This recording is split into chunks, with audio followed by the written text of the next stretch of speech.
I am curious coming into this, does it feel like a very different movie than filming the first one? It does and it doesn't. It feels like a different movie because we all know each other now, and we are now the Guardians of the Galaxy.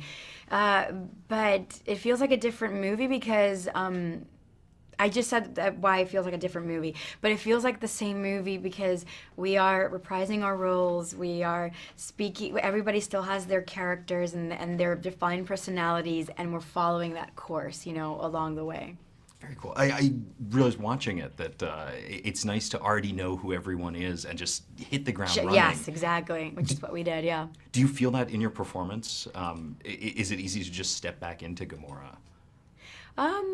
Yes, because James Gunn, gives me that ability. It's like he refreshes me on whatever it is that I need refreshing on, and tells me what are the layers that she will be having in this story, and he just guides us. So it's pretty cool. And it feels like everyone in this story is sort of paired with somebody else that they have a conflict with. And in the case of Gamora, it's Nebula. Yes.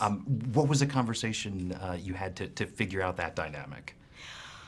I think it was just embracing for Gamora that she might have had a lot to do with the anger that Nebula feels, and what happened to her. And I feel like, that was the one thing that I did discover, is that Gamora is on a road to sort of like redemption. So versus all the other Art Guardians are still trying to find their way, she's already there. Like, she's tapping into that for herself, and she's embracing the baggage that she has to carry. It's almost like a burden that she knows she has to carry in order for her to wash away all the things that she did when she was under Thanos' grip.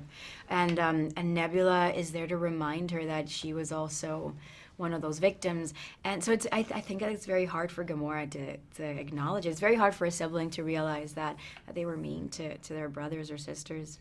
She's also the arguably the most reserved of the Guardians, and she is, and that's so difficult because it's so not who I am. I laugh like a truck driver. I'm the loudest person. I never shut up. I laugh at every take because I'm working with actors that are really, really funny, and then I just always have to keep a straight face. It's like, oh, why do I have to be the Clint Eastwood of the bunch?